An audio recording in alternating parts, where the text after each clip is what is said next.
Baylor hired a new offensive line coach. His name is Mason Miller. And I guarantee you this hire is more important than you think. This is Locked On Baylor. You are Locked On Baylor, your daily podcast on the Baylor Bears, part of the Locked On Podcast Network, your team every day. Hello there, and welcome into a little bonus episode of Locked On Baylor. I'm your host, Cam Stewart, and it has been a wild week in Baylor football. For some reason, the penultimate week of February has just been nuts for this Baylor football program that went 3-9 a season ago. On Monday, you lose two positional coaches, Chris Kapilovic for the offensive line, Christian Robinson for the linebackers, both off to Kalen DeBoer's staff at Alabama. Kapilovic had only been here for 2 months, not even, barely. Yeah, 2 months. And then Wednesday, today, as I'm releasing this, they do hire an offensive line coach in Mason Miller. I'm going to get to him in a minute. But then later in the day, Dennis Johnson, not the Celtics great Dennis Johnson, the defensive line coach, is off to the Baltimore Ravens. John Harbaugh, number one seed in the AFC, Alabama, Kalen DeBoer, they all want a piece of this Dave Aranda thing that's going on down here in Waco. How can you blame them? But on the positive side, Baylor did make a hire. They're still down two coaches, but they made a hire in Mason Miller. And I'm not going to lie to you guys. I saw this, and hiring position coaches typically does nothing for me. Unless you're bringing in Bill Belichick to coach the linebackers, it really doesn't do a lot for me. And, we hear the same things, oh, he's a recruiter, blah, blah, blah, because we hear the same stuff every time.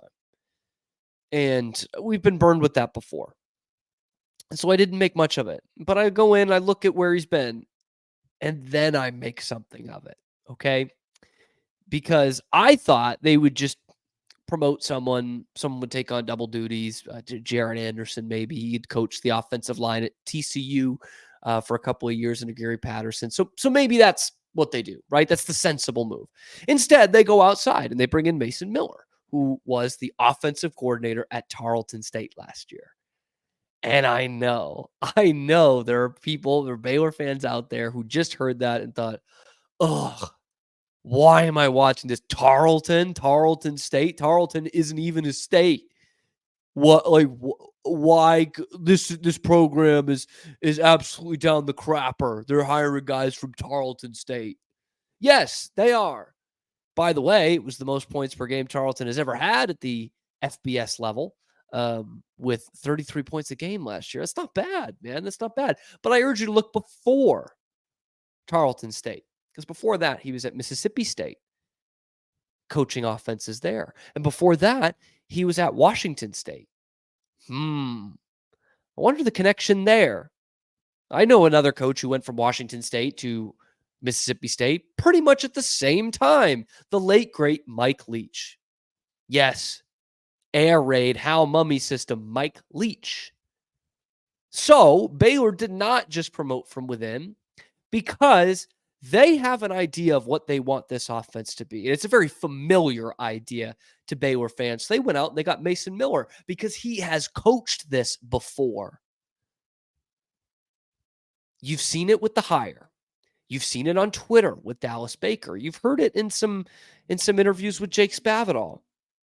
But this hire once again proves, again, it's not the sexiest hire of all time because it's an offensive line coach. That's never going to be the sexiest hire of all time. But what it shows you, it's another tangible piece of evidence that Baylor is going back to the spread, quasi-air raid, Art Briles style of offense that led them to their most successful period in the 120 plus years that Baylor's been playing football. I'm telling you, they saw that. They said, on the field, strictly on the field, this guy could do no wrong. And this offense propelled perennial doormat Baylor into, a couple years later, a legitimate national championship contender. This works. This style works at Baylor. It can work. It has worked. It raises the team's level. It raises the program's level. That stadium, that beautiful stadium that we play in, does not exist without this offense. And so it's reasonable for this coaching staff to be like, well, if we're going to need to save some jobs here, why don't we go with the foolproof plan of what we know works? And that is spreading it out and putting a lot of points on the scoreboard. You are starting to see these pieces fall into place. And by the way, they rushed for over 200 yards a game last year at Tarleton State. And what people conveniently forget about those great Art Briles offenses is they could run the heck out of the ball. Run the heck out of it. That's what makes these spread offenses go, is running out of the spread formation. Well, you got it, man. I mean, this was a team that couldn't protect the quarterback nor run the football last year. It was the worst offensive line in the Big 12. And now you bring in a guy with experience, the way Chris Kapilovic had experience, a respected guy who knows exactly how to work this system that you want to work. Y'all, this is more than an offensive line coach hire. This is a statement of intent from your coaching staff that we are going back. We are going back to the most glorious on the field days in Baylor football history. The most exciting times in Baylor football history. We're going to eliminate the other stuff, but we're going to run that high-powered offense that everyone loved, that caught the attention of the entire college football world, that made Baylor, at the time that I got there, the hottest school in the country. Everyone wanted a piece. This is a statement of intent of bringing it back. Are you going to see Baylor put up 60, 65 points a game this year? No. The offense should be better, absolutely. But we saw it with Art too. It takes some time. And he had the benefit of having a Heisman Trophy winning quarterback. I don't know if that comes in down the line for Baylor, but who knows? Maybe it does. We didn't think it was going to be that way with RG3. So I would look with an eye more towards 2025. If this coaching staff sticks around, you could be building something quite special again. And it starts with this intent from Jake Spavital, from Dallas Baker, who was tweeting out, how they're going back to this offense, how great Corey Coleman was, and from Mason Miller. And yeah, from the end of the day, it's on Dave Aranda as well, because Dave is letting this happen. He is making the chess moves to make this happen.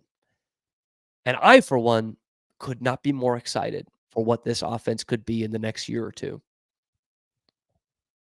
Let me know what you think about this offense coming back.